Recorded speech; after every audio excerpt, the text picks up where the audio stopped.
Make that big boss less special. It ain't no game, but they saying welcome to the second level.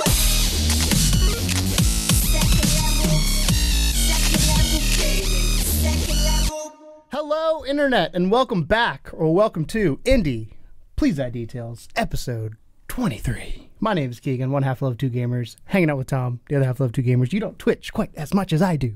I'm not William Shatner now.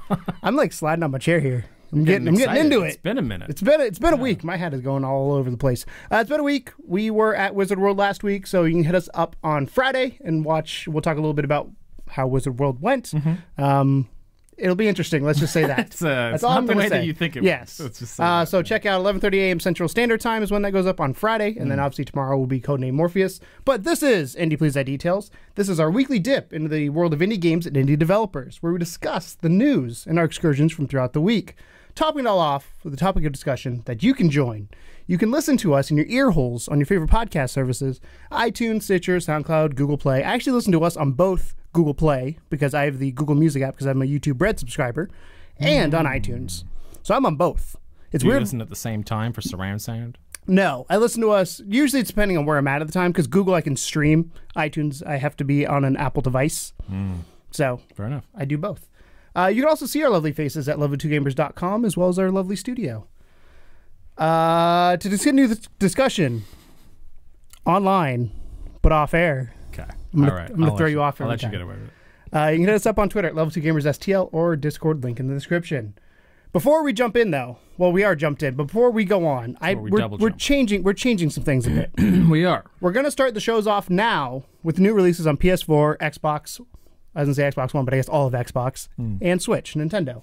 And then we'll jump into the news after that. We're trying to bring Codename and Indie more in alignment in terms of how they're laid out, because they've always been just a little bit different, but it doesn't make a whole lot of sense for us to work that way. I think we're still probably not going to bother with sales on Indie because frankly there's so many, 10 billion of them.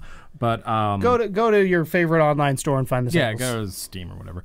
But could you imagine trying to cover Steam sales? It would suck. Holy hell. But yeah, so they're going to be a little bit more in line because we have some things that we're working on, and this is kind of laying the groundwork for that. I'm going to tease one of the things we can confirm. We are getting a new camera. So next week, if we look different, or if we if our colors are a little different, it's because we got a new camera and we're learning the kinks of it. So a really, really new camera. Yeah, the camera we're using now is 2012, 13, maybe. Maybe older than that. I don't know. I bought a long time 10, ago. right? I thought you said it was close to 10 when we were at the maybe panel. I don't remember. I just know it's long old. ass time. I just know it's and old. sometimes it does weird shit too. Like turn just off? stop in the middle of recording, and you're like, oh, thanks for that. So camera. get ahead of the curve. Yeah. But without further ado, let's jump into the new games on my favorite platform of this generation.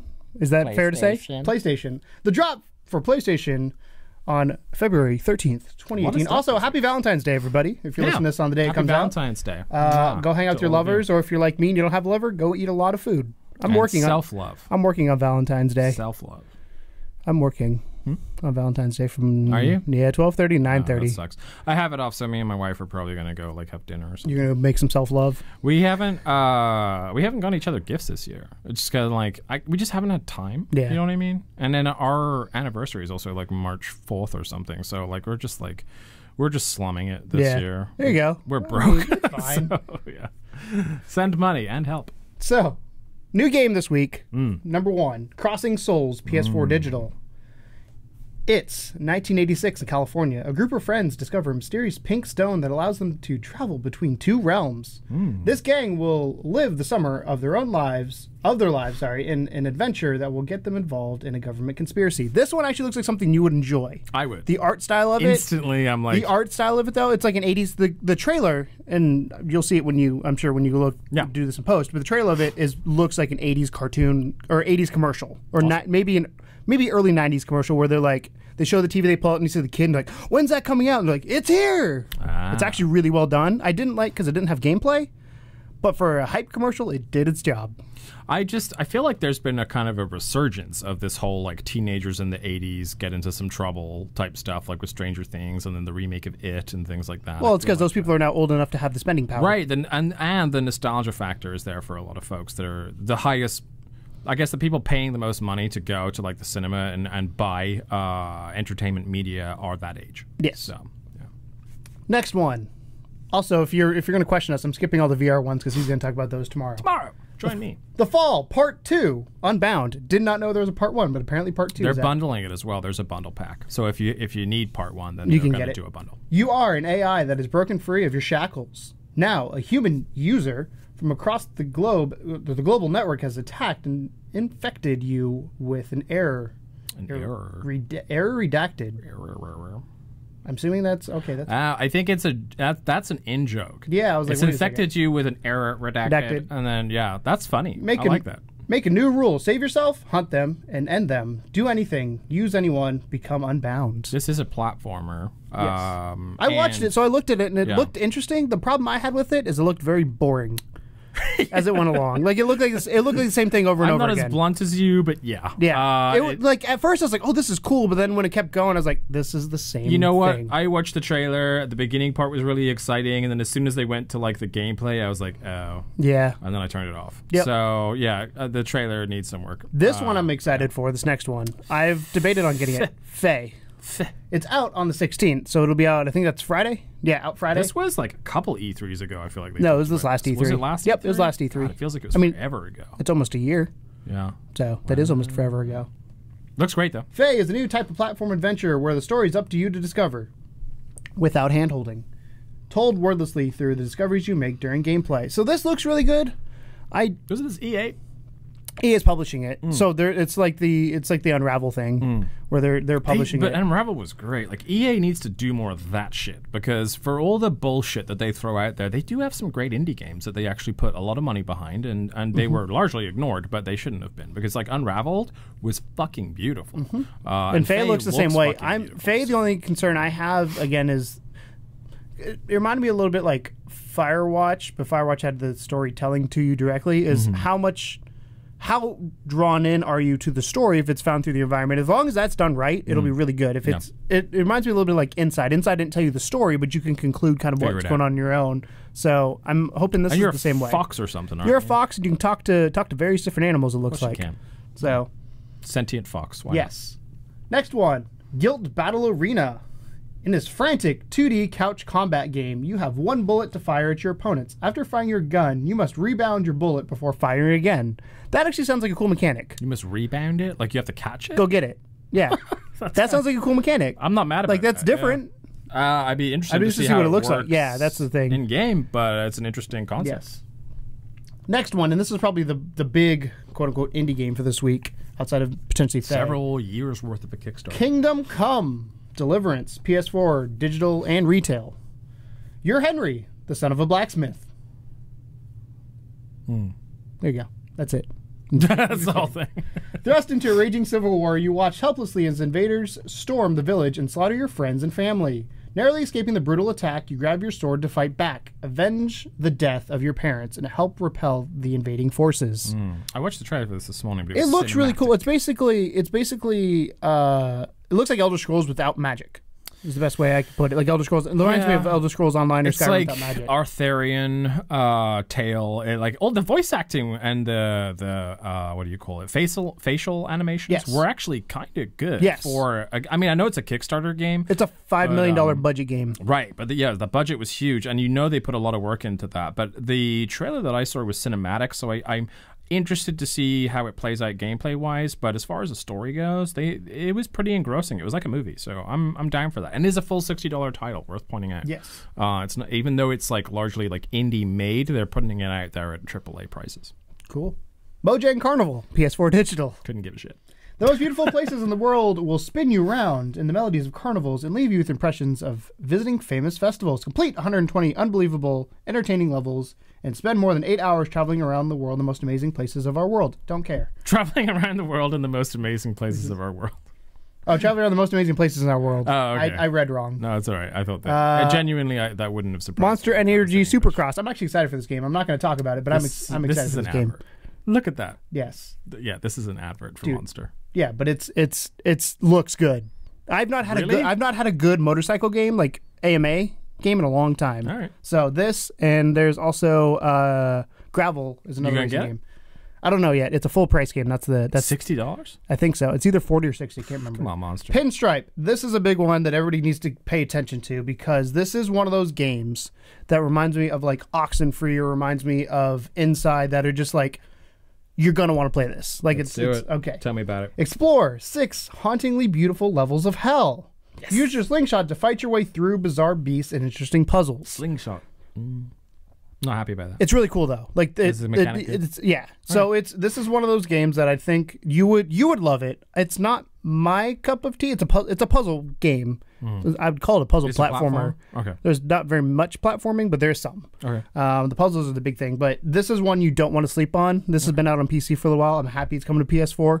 The people who made this they put a lot of time and energy and care into it. Everybody does when they make games, but this is one I'm going to tell you right now you're going to want to play. Okay. And I'm probably going to butcher this name, but Shacked. No, it sounds about right. Shacked is a fast-paced 3D platformer set in sci-fi interstellar battle zone. In the highly competitive gameplay, you have to run against yourself, your friends, and against strangers from all over the world. Why does he have a toaster for a head? I don't know. These are things we don't ask. Secrets of Mana. Talk about that real quick. Secrets of Mana. Originally released 1993. Coming back out full release. Yeah, classic. Slice and Dice and Rice. That's a little racist, isn't it? 1 clean hit kills. Slice and Dice and Rice is a fighting game with no health bars. It revolves around the idea of finding an opening in your opponent's defense and ending the round with a single clean hit. So it's Bushido Blade. Sure. And you ever played Bushido Blade? No. I don't play Japanese games. Well, fair enough. But it was. You guess it's not Japanese because based on the name alone, I know it's Japanese. Bushido Blade was you were 2 people running around a 3D environment arena. You both had swords. You were like Ronin, samurai, whatever. And it was like 1 hit, you're dead. But it was awesome because of that. Yeah. So yeah, I mean, I'm down. And then last one, True Fear, Forsaken Souls, Part 1. True Fear, Forsaken Souls combines the best of psychological thriller with intuitive gameplay mechanics from mind-bending mystery escape game. That's a very generic description. I've not seen the trailer for this. Not looked. I have no interest. Chapter-based games that have been released recently. This is a part-based game.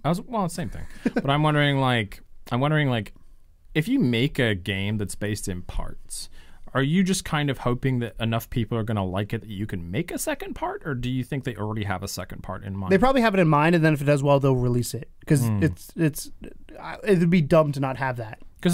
Because maybe they don't have enough money to do the whole thing. It's like people that want to write books, and most people, they go so grandiose with their ideas, myself included, where you want to write like a multi-part book, and I wonder if it's a similar thing. Like you're like, this story is too big to tell. Yeah, well, I have some, like, for me, when I create something like that, I create a world, so even if I don't necessarily follow the same storyline, I created this world, and I know the characters inside that world that I could switch between. Right. So. Yeah, it looks all right, though. I mean, coming to Xbox. I'm just going to rapid fire, because all of these are the same. Monster Energy, Kingdom Come Deliverance, The Fall Part 2. Faye. New one, though. Claybook. Every inch of the environment of Claybook is made from, you guessed it, clay. Every item in the game has matter inside of it, be it liquid or solid, and it can be manipulated and destroyed. Each chapter of the, quote-unquote, the book will challenge you with obstacles and puzzles as you morph clay into a variety of shapes and sizes to overcome challenging scenarios. That sounds really interesting. I'm not big on puzzle games, but I do love games that try new aesthetics. It looks like a family. It looks like a family game. Yeah, so like clay stuff is fun, you know. Yeah. Like clay stuff is fun. I'm excited for Harold Halibut. We'll be talking about that for ages, but yeah, I like that aesthetic. So I definitely would give it a shout. And now Switch. Yay! This is gonna, all the games. This is gonna be a lot. So hold on, I'm gonna go rapid fire through this. I'm not gonna. They don't have descriptions here, but there's a lot of them. Aqua Kitty UDX out 215. Johnny Turbo's Arcade Gate of Doom out 215. The name alone. Millie out 215. Pool Billiard. Isn't pool and billiards the same thing? Pool is the English term for billiards. Out 215. Samurai Aces for Nintendo Switch out 215. Torque L Physics Modified Edition out 215. I think they're all out 215. Wonderja. Try again or walk away out 215. Wonderja is actually really good. Of all the games I'm looking at on this list, that's one I would instantly say pick it up. It's $10 and it's really fun. Zeo Drifter out 215. And then Bayonetta 1 and 2 are out this week. Faye is out on Switch, which that might be a good way to pick it up. That's tempting. Joe Devers Lone Wolf, Old Man's Journey, Puzzle Puppers. I just like the name. Puzzle Puppers? Oh, no, Puzzle Puppers. Sorry, Puzzle Puppers is next week. Oh, you have to wait a week. Okay. So that's it for this week. I can wait a week. Switch has got quite a few things going. A lot of indie You know games what? I was thinking about picking up Faye for PS4, but I think I'll do it for Switch. Because all those, like that's the type of thing that I always get it for like a console that I'm like, man, I should have got this for Switch. So I'm just going to get it for Switch. Are you going to buy, what was the the Aqua Kitty? Aqua Kitty Redux? UDX? Probably not. You sure? Yeah, I've already seen that game before. It's just not super fun. Bayonetta is the AAA that's coming out though, and that's tempting. But yeah, $60 for a game on a Switch just makes my heart hurt sometimes if it's not a first-party game. Although Bayonetta 2 is pretty legit, so it's a pretty good game. I've never played it, but I hear it's. I love Bayonetta games. I really do. They're so goofy. You wouldn't like them because they're uber Japanese. Yeah, they're like silly Japanese. But, so with that, let's coming out. Let's move into the details. Do it. Detail number 1, Fortnite Battle Royale gets a 60 FPS update on PS4. I lied to you the other night on the stream. Oh, it wasn't live? It wasn't live yet. They did an update for different things. Fortnite Battle Royale, Epic Games' outrageously successful, free-to-play, Hunger Games-style title will soon be getting an update that will undoubtedly please many players of multiplayer smash hit. In a lengthy blog post outlined its future plans for the game, Epic notes that console players will soon be able to play the game in 60 frames per second. And not only that, but it will be playable in butter smooth goodness on the baseline PS4, in addition to its bigger brother, the PS4 Pro. Sweet. Additionally, developers are also working hard on improving load times, which I don't have an issue with. It's actually relatively quick. They're fine. Adding servers to accommodate its rather large player base, that I could see. That might be an issue. Maybe overseas they have bigger. I've never had any issues with maybe it's Europe though. Who knows? Like. Maybe. I mean, like, with PUBG, like, you feel it when you're playing PUBG. With Fortnite, I don't remember a single instance of rubber banding or, like, load-in or anything. It feels so good. And tweaking matchmaking to make for more balanced distribution of skill. You can also expect some new cosmetics, obviously. We've picked out some of the most interesting one to point out here. There's plenty more you can see over at Epic's blog. The kitty suit. There's, like, a pink cat suit. Yes. Someone killed me with a machine gun with that the other day. And can we talk about how the fact that this runs 60 FPS on the PS4? It's great. Like the PS4, not the PS4 Pro. Well, here's the thing, though. PS4 could do 60 frames on a lot of games. It wasn't like that's something it was never able to do. It's just that with the Pro, everyone is kind of expecting it. No, I don't say that. I feel like they've devalued the original PlayStation. Well, that's what Nintendo wants, but that's Sony, not the case. Like Sony wants you to do, so you buy the Pro.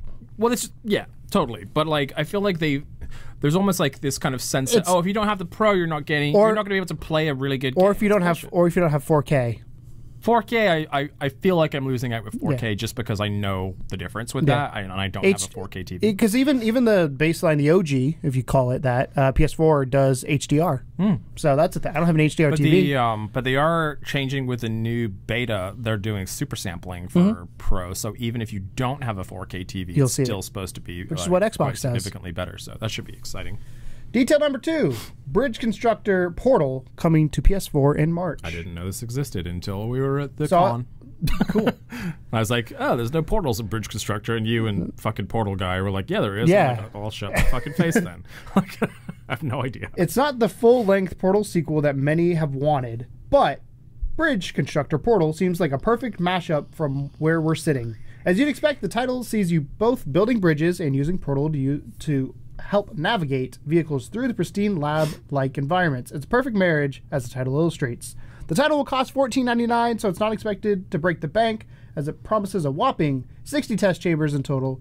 Yes, we'd love to see Portal 3, but we're definitely going to give this a go while we twiddle our thumbs waiting for Valve to make something other than Dota 2 skins. Waiting for Valve to make anything with a number 3. Yeah, I play this on iOS. It's a lot of fun on there. I don't know how my concern, and I've said this like for a lot of things, is mobile ports to a console don't always go well. No. They're very stripped down, very generic. Sometimes. Not often. Yeah. But this, having the Portal skin is helpful for it because people obviously know Portal. Yeah. But I would imagine more people know Portal than know Bridge Constructor. Yeah, Bridge Constructor's my jam. Going out on a whim there. Yeah. But I just don't know how I feel about this. It's also coming out on Xbox One, just so you know. Like it's on Steam. Yeah, Steam, PS4, Xbox One, and the App Stores. All the things. So it's everywhere. Well, it will be in March, not yet. March 1st. or 1st of March, because this isn't European you know website. what though? I was never a Portal fan. Don't hate me, everyone. I've never played. I own both of them. Never played them. Yeah, I would love them though. I love the orange box, and like I mean, I'm a huge Half-Life fan. I just really did not get into Team Fortress 2 or Portal, which were two of the big bonuses on there. And a lot of it, I think, was just that the puzzle element of it. Just I don't enjoy it. Like I don't. I love the aesthetic of it. I love the voice acting. I love the jokes. I love that stuff, the world, so to say. But the actual like game itself just bores the pants off of me. You haven't played it with me. Well, that's true. I make it. The second one is 2 players, so we could make that happen. Yeah. It's just not on console, I don't think. It is. Is it? Mm-hmm. Wow. But it's on like PS3, so. Well, we can figure it out. We'll figure it out. Yeah. Detail number 3, Tiny Build Games releasing Hello Neighbor, Final Station, Punch Club, Party Hard, Streets of Rogue, Cluster Truck on Switch later this year. No release dates for any of these, but there are teaser trailers available on the YouTube channel. I saw the Hello Neighbor one. Yeah, I clicked on that link and I went through, and then the same day they announced all these. So I'm like, let me put all these in here. So yeah, sounds like someone struck a deal with Nintendo. I'm excited about this because they are perfect games for Switch for a lot of these. I don't know if you've played any of these, but no. I've watched Hello Neighbor. I've watched Hello Neighbor and I've watched Cluster Truck, and those are perfect for Switch. The Cluster Truck is level based, so it's even more perfect for Switch. But this is exciting because this is a good indie developer getting on a platform that will only make it better for them. Do you know what though? I fucking love how Switch is just becoming the indie machine. It's just been going. Which is why I want to get a Switch. So great. Wish I wasn't broken. You want to buy me a Switch? So it's so great. Like they're just like no one was expecting that either. I think everyone was thinking it was because they didn't really bother that much with like the Wii U or the Wii. I mean the Wii had like shovelware, but this isn't shovelware. This is like these are good games. Indie titles that are finding their way to Switch. It's awesome, dude. Yeah. Yeah, that's a lot. Streets of Rogue I need to look into because it looks and like Party, it's a Streets of Rage I think thing, I said Party Hard, but Party Hard is on there as well. Oh, 100% getting that. Yeah, Party Hard. Party Hard is one of the most underrated indie games of all time. Yes, in my opinion. Well, I don't care, but you do. In my humble opinion. Yes, you get to be a serial killer that takes that entire party full of people, and you have to not be noticed. How fun is that? Might me never go to a party with you. Detail number 4. Mulaka launch week announced with animated trailer based on the indigenous myth. Excited for this one. So, this is going to be a long one because there's a whole press release we got here. Some nice pickies too. Yes. Mulaka launch week announced with animated trailer based on indigenous myth. Pre-orders now available for Nintendo Switch and Xbox One, so no PlayStation. Switch it is. Based on the rich history and mythology of northern Mexico's indigenous Tamanahara people, Lienzo is excited to announce the release date for the upcoming game Mulaka alongside a brand new trailer kicking off its journey. Mulaka lands, on PS4 and Steam, February 27th. Shut my mouth. February 27th, 2018. Shut my mouth and call me Sal. Followed by Switch on March 1st and Xbox One on March 2nd. That's weird that they're all different days. Yeah. Regardless of which platform you plan to experience Mulaka on, pre-orders are now available and serve an additional purpose. Inspired by Sierra Tarahumara region, God, I can't say. Just say Aztecs. No, maybe they're not Aztecs. It could be Incas. They're basically Aztecs. Could be Incas. Of Mexico and indigenous people who live there, Lanzo has committed to donating a portion of the game's earnings, both through pre-orders and following launch, to NGOs that focus their support on the region. That's great. That's cool. That's really great.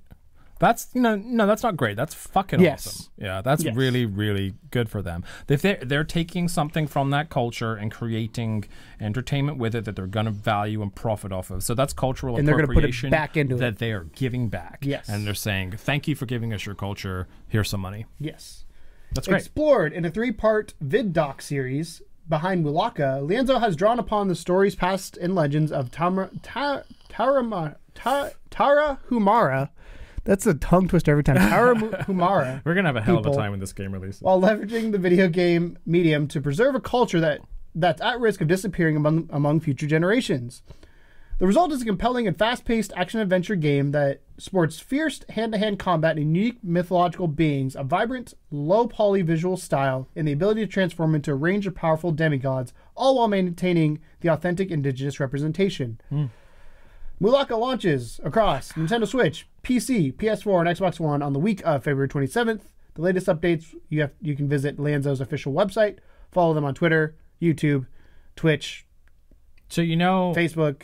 the first time that I saw visit the stores. Mulaka was actually on Like-Minded. For those of you that don't know, as indie media, we have to scour the internet for basically any... Before you finish, $20.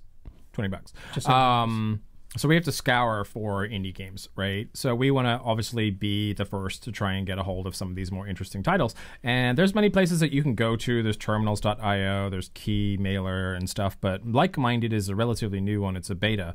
And Like-Minded has... basically, like, it's really good for developers, and what they'll do is they'll throw up their title there in various stages of development. So, like, sometimes they'll throw it up and it'll just say, like, first visual, and that means that they've got some concept art, and that's it. I mean, I've gotten to really, really early alphas on there. Right. Like, and really early alphas. Sometimes they have demos out there. Like, we have one that Blue's working on Kung Fu Janitor for us, which just sounds great.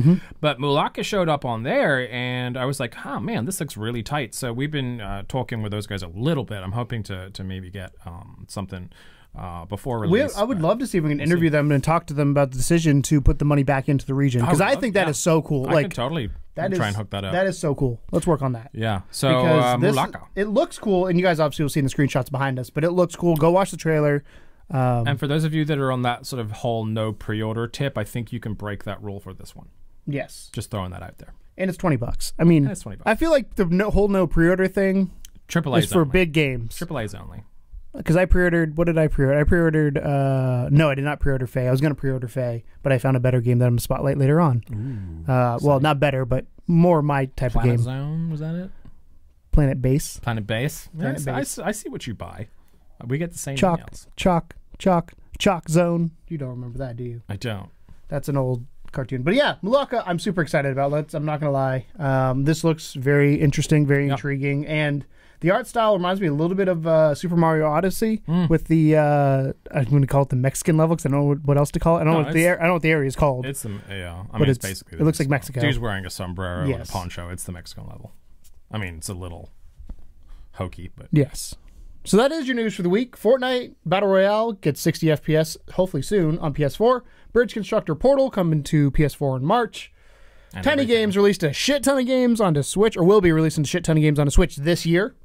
And Mulaka gets a launch announcement and a trailer, and sweet charity situation, and they support the local peoples. So more power to them. Tribes. Yes. So with that, let's move into our spotlight for this week. Do it. And as you so graciously put, what'd you call it? Planet Zone. Planetbase. So I played close. I played good old Planetbase, which is a base of planets. What Planetbase is it reminds me of, you know, my love. I've talked about this many times on various different podcasts we've done.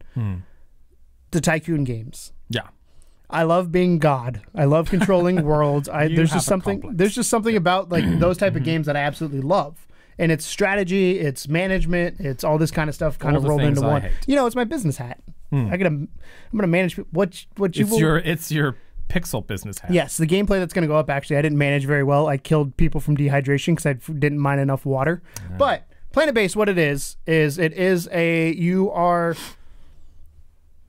in charge of a colony that goes to another planet. They don't say whether it's Mars or something. It's just another planet. And you've got to make a base to survive and have them thrive and continue and build up. And they have all these different things that you can do. So the way it starts off, you land in a pod. It has resources that you can get started, so materials. But you quickly have to set up a base with an airlock, so you have to be able to breathe oxygen. So oxygen is something you monitor. Water is always a thing. Power is always a thing. And do you grow potatoes? You can. You can grow. This is a Martian simulator. I think 12 to 15 different crops you can grow for various different things. Awesome. So the way this works is obviously you want to get your foundation built, so your water, your power, all that kind of stuff. There are, I want to say 5 or 6 different planets. I've not played them all yet. They have different things. So the starter planet, the first one I played the most of because I was getting used to the controls and all that, was lots of sunlight. So you have lots of power through that, lots of available resources through mining, that kind of thing. It was easy. Yeah, which it gets you built into the game because there's a lot of little things that go along. So the good thing I like about the game is I'm going to tell you right now, do the tutorial. It helps you a lot. Which I think is that's a good comment for any game. But yes. Well, especially for a strategy game, because if I didn't do because 9 times out of 10 I just jump in. I'm like, let's do this. Yeah. I've been skipping the Monster Hunter tutorials, and I'm sincerely regretting that at this point in time. One thing this game does really well is because strategy games on console controls are always slightly wonky. This is really well done. Okay. So the way it works is you have a cursor. Like, I'm going to call it like the Destiny cursor style thing. You hit R1, will bring up a radial menu, and then you spin your left stick to whatever one you want to select. So they have interior building components, exterior building components, power stations, research, stats, all this kind of stuff. Okay. And then you can put it down, and you can place it wherever you want. Obviously, terrain is a factor, so you can't place a building on the side of a mountain. Right. It does take that into account.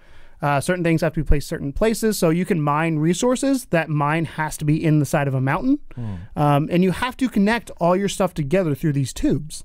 And what's really, really cool is that's where the strategy starts coming in on top of managing your resources, is how do you connect these things together? So I started out by connecting all my home areas, so the food, the living quarters, the doctor, all that kind of stuff. The airlock was all right together, but then you start expanding and you then have to build out from there.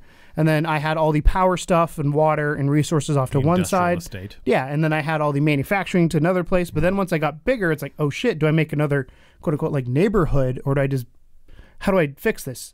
You can delete things you've already built and get those materials back of what's left in there. If that makes sense. If you delete it while there are people there, do they die? No, they switch. They'll just go out of the area. That's depressing.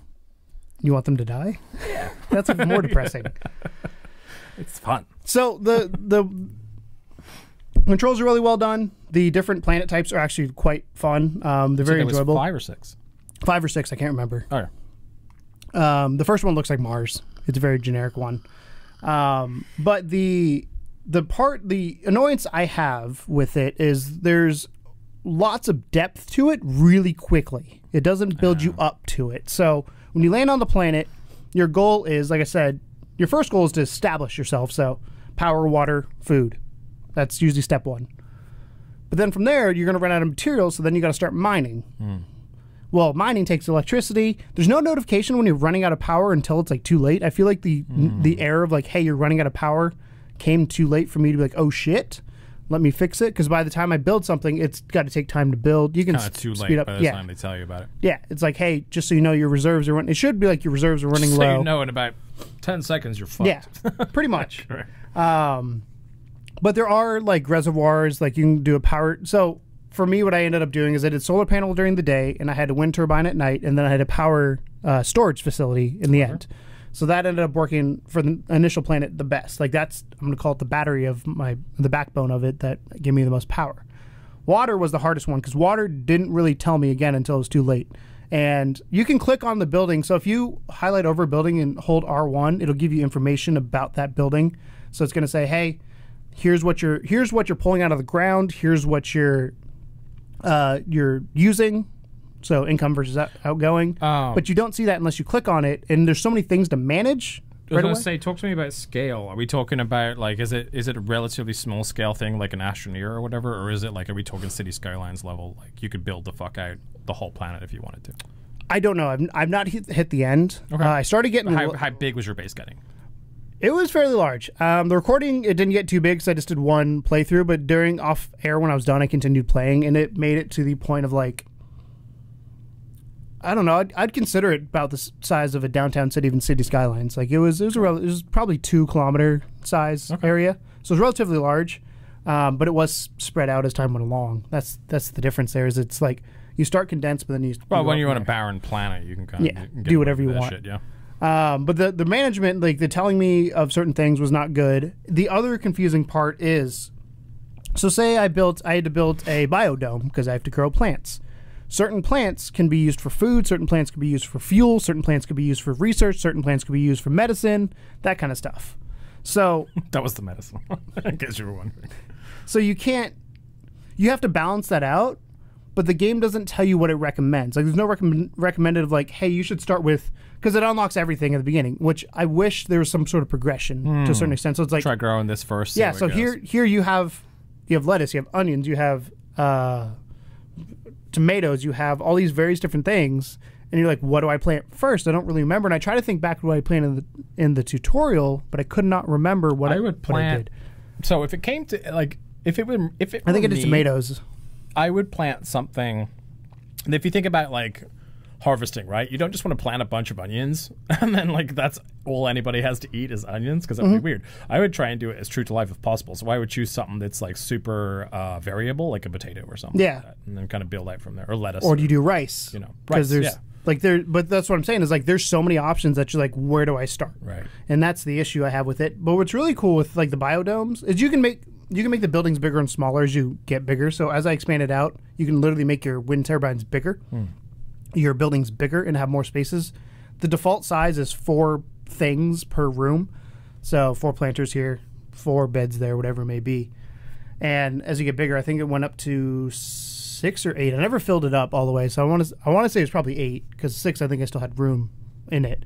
But what's really cool, and the part that really got me excited, was most games you have the big macro. This is a big macro game in general, but you can go down and you can detail like bedrooms and stuff like that and be like, I want this bed to be right here with a TV right here and a bed on the other side. Like you can detail as much as you want while still taking advantage of the overview. And at any point you hit the touchpad and the tops of the buildings will either disappear so you can see inside them, or they'll go away so you can see your base as a whole. And I just had fun every so often, just like rearranging the feng shui. Well, I'd hit the touchpad and have the base go up and just zoom out and see how much I had done, because you're so focused on your task at hand that you don't be like, oh, that's so cool. I am a generous god. Yeah. So it's a lot of fun. I want to say it was $20. I enjoyed my time in it. If you're not a management type fan, you're not going to like this game. If you're not a strategy type fan, you're not going to like this game. But this is one of the best controller-based strategy, sim, whatever you want to call it, games that I've seen on a console. And that is including City Skylines, which I absolutely love, but I hated the console version because the controllers were janky. Right. So this did that really right. It has some other issues, but a lot of my gripes are things that could be easily patched out. They're fixed. minimal. There's like I said, I had a little bit of lag once I started getting. When you lay into a game, you lay into a game. So the fact that you haven't really said that much in the way of negativity towards this makes me think it's a pretty good game. Yes, but I'm going to say it is not for everybody. As you know, I love my sim games. So yeah, that's fair. Cool. Would you have like our friend Easily play it? Do you think she'd like it? She probably would. I'm pretty sure it's on PC as well. Cool. I think it's one of those games that I'm pretty sure started on PC and then ended up getting ported, because this came out and I think I missed it. It came out in January, so I found it the other day when I was looking to see what to play for the show, and I was like, let me play that game. So $20. I paid $20 and I played that game, and it's probably one I'm gonna continue to stream because it's one you can just build upon. Right. So awesome I'm excited. sauce, man. Cool. That's great. Oh, Planetbase, pick it up. Yeah. If you like those games. Planets and bases. And potatoes. And lettuce. And onions. What's your question? So this got me thinking, because Fortnite is getting 60 frames per second on the OG PS4 and on PS4 Pro. And I'm sure Xbox will get it as well if they don't already have it. But would you rather games prioritize 60 frames per second optimization or get more content, i.e. maps, weapons, levels, etc.? So I'm thinking of games like Fortnite, like PUBG, Call of Duty. Would you rather them focus on getting what they have the best it can be, or do you want more of, I'm not going to say it's okay, because 1080-30 is fantastic in my opinion, but would you want more of 1080-30, or would you want what you have in 1080-60 or potentially 4K 60? You're saying, possibly. Would I give up extra content in the name of smoothness? Yes. No. No is my quick answer. Not? Because for one thing, I've never been a part of the 60 frames or nothing crowd. Like I could certain games, I think it makes a difference. I've seen it. I can't see it. Like, and I don't know if it's just my old ass eyes or whatever. But I just shooters and racing games are the two where I see it. Everything else, I'm like, I don't care. I just like. I mean, you see it when it drops below 30. You could definitely tell a difference there. But if you're maintaining a solid usually 30, when it goes below 24 is when you start seeing it, because that's what we watch movies in. But if you kind of like, as long as you're maintaining that 30, like the 60 to me, yeah, great. It feels a little bit smoother, but I would always rather have more maps and guns and changes and things like that, because ultimately, like, the 60 frames is a cosmetic issue, right? It's kind of like, okay, it runs really nice and smooth. That's great, but you want to make sure it runs smooth first. If you're playing a game like Fortnite or PUBG, where they are already very limited in the output, they're basically reliant on the fact that the gameplay hook is solid. Yes. Right? So that's why you go back and play Fortnite and PUBG over and over again, is because... Or Call of Duty. Yeah, or whatever, because the gameplay hook there is what draws you in. Fortnite is hyper addictive, so is PUBG, and you're always like, oh, one more game. So, like, for those, eventually the thing that's going to bite you in the ass is the fact that there's the same guns, the same map, the same clothes, or whatever. And so I would say 100% that I would always rather they were working on different areas or weapons or whatever than the 60 frame thing. The 60 frame is nice to have, not a need to have. I think new content is a need to have to maintain the player base. That's my short and very succinct answer to your question. So my opinion is similar but different to yours. So I'm going to say it depends on the game. Okay. So if you're going for a realistic, real sim, I think it's more important to have the smoothness than if you're going for like cartoony. Give me an example of a realistic real sim. So to me, it would be like Gran Turismo. Okay. Like, or Forza. Like those, not Forza Horizon, but Forza Motorsports. To me, Forza Motorsports being in 60 frames per second is a bigger deal than Forza Horizon being in 30 frames per second, but give me the Hot Wheels DLC. But I think you're putting AAAs against indies there, because initially when you're talking about things like Fortnite and PUBG, those are Well, it's the same thing with these. Like, so I'd rather have, again, Overwatch. I would prefer it be in 60 because it's a shooter versus not, or having, even with these with indies, like I would certain games like racing games I want in 60 because it makes a difference when I'm playing them. Shooter games I want in 60. If I'm going to play a platformer, I don't fucking care what frame rate it's at as long as it hits 30. Like that's the thing to me. So genre type is very important to it, because like to me, I will gladly, when I play like a racing game as a prime example I'm going to stick with. When I play a racing game, I tend to have favorite tracks that I play constantly. So as much as I hate this game now, but Project Cars. The original Project Cars had a lot of tracks, had a lot of options, but I only played like 7 of them. Right. Which is good, but for people, they want all those options. But that game also ran really well. To me, I'd rather have those 7 tracks or 10 tracks super optimized and really well done. Granted, it was visually stunning with the rain effects that they did. The car handling was a bit wonky, but one of the best racing games ever. They just fucking didn't go through on their promise. That's where I think... Man, you hold a grudge. I just think if you're going to say something publicly... They're still saying they're going to add it to Project Cars 2 as well. Either say you are going to do it or don't do it. Yeah. Like, say we're not... Say, like, hey, sorry. In case you have not been following the show, Keegan, did you kickstart? I kickstarted Project Cars. Keegan kickstarted Project Cars. It was already 8 months late. Based off the fact that they said they were going to add... Oh, I mean, I love racing games, but they were one of the first one that said they're going to support, quote-unquote, nope, Codename Morpheus. Oh, yeah, Codename Morpheus. Yeah. Well, they were the Project first... Morpheus. Project Morpheus, which where Codename Morpheus comes from. Yeah, but and he was super pumped on it, and then they just never did. And then never like, all right, we've got your money. Here's a sequel. Yeah. And they said they're going to do it for the sequel, and they still haven't done it for the sequel. Well, the sequel's not out yet. Well, they still haven't like got any like footage or anything of it running. So I'm not happy with them, because again, if they came out and said, "Look, we decided it was too hard" or whatever it may be, like fine, just say something. Yeah, tell but us you said you're going to do it, and now you're not doing it, and I was just like, "Fuck you!" Like. I kickstarted Agony, which is coming out soon, and they had a stretch goal for VR, and now I'm like, they haven't shown anything about it, and I'm kind of like, it's probably something they're going to do post-wise, but then like if you don't have that in mind when you're developing, then how easy is that to even do? So I'm kind of like, I'm not super pumped unless you're Skyrim.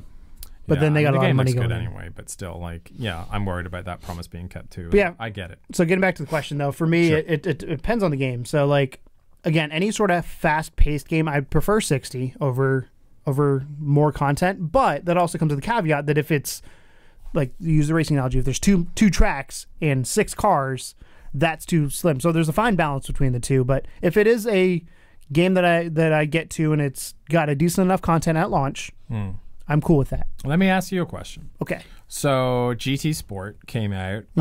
They pulled back from making it full VR to having just a couple VR and then also only 1v1 racing. Which is stupid. If they said we could make the whole game in VR or 60 frames per second, let's pretend it's not. I know it is, but let's pretend it's not. Let's say they have 90 frames per second, whatever, right? So let's do 640 would frames per that second. kind of a boost, something of like switching the entire game to VR versus what it's at now, would that be enough for you to give up 60, or would you still rather prefer For me, 60? yes. Okay. Because I have a PSVR, I know what the immersion level is. For the average consumer, I don't think it would be. Yeah. Because that's a hardcore racing fan base. To me, again, it reminds me of I'm a Forza guy because I played Xbox growing up, but Forza has always been known as like if you want to play a sim, Forza Motorsport. If you want to play a sim racing game, you play Forza. If you want an arcade racing game, you play Project Gotham. Back in the day, R.I.P. Love that game. Midnight Club, Burnout, Need for Speed. they're redoing Burnout Paradise. Even so Forza excited. Horizon is an arcade style of the same that's game. their kind of answer to that. Yeah, and it's really cool because it has fucking Hot Wheels. Like I love the Hot Wheels tracks in there, but that game runs in 60. I don't know if it runs in 60 on the original Xbox, but it runs it. I know on the X it runs in 60 frames per second, and the S runs in 60. But like, I don't care. I feel like it's old eyes, man, because I've never noticed a difference, and I'm sure there is one, or maybe it's just like the TVs I own or something. I don't know. A lot of it depends on refresh rate or TV and all that kind of stuff too. There's a lot of things that go involved into it. I'm also a video editor, so I've dealt with frame rates like in my life a lot more than you have. So yeah, you're probably right. But yeah, what do you guys think? Would you guys prefer optimized up to 60 of the current content they have, or would you want them to do more content, maybe keep it at 30 and where they're at? I would love to know. That's my content grab.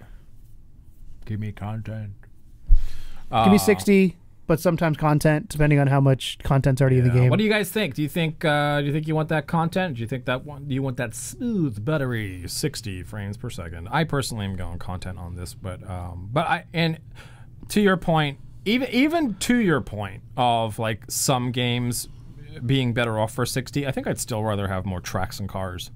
You know what I mean? I just think that's where the longevity comes from. And I feel like 60... Even if you play the same 7? 60 is an experience that is nice to have, not a need to have in my eyes. And I think it's mostly because I can't Well, it's more tell, Jackson cars, too. But I know there are a lot of people that absolutely notice it. And like it's like there's people that won't buy a game if it's not 60, which is fucking I think that's crazy. Stupid to me. But at the same time... that's like people not buying a game because that's teleportation, Tom. But is it...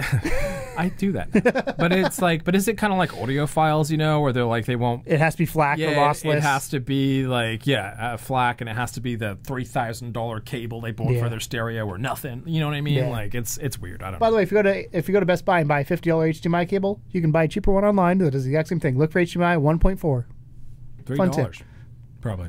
It might be a little bit. I think I paid 10 for mine. There you go. Still better than 50. 4K. Yeah, if you have 4K, HDMI 1.4 is what you want. Just FYI. He's full of useless stuff like that. AV. But thank you guys so much. This has been Indie Please the Details, our weekly dip into the indie world of indie developers, where we discuss the news and new releases now, and our excursions from throughout the week. We top it all off with a topic of discussion that you guys can join and answer down in the comments below. Comment. Let us know. 60 or just anything that we've talked about during this Or if you have a game you want us to look at. Yeah. You can list us on your favorite podcast platform, whether that's iTunes, Google Play, Stitcher, SoundCloud, or if you're me, do it on both, or multiple. I've also listed us on SoundCloud at one point. Surround yourself with devices. Or you can see our lovely faces at love2gamers.com. You can continue the discussion on air, but offline at love2gamersstl on Twitter or Discord. Link in the description. My name's Keegan, one half of Love 2 Gamers. That's Tom. Thank you guys so much for watching, and as always, welcome to the second level. Bye.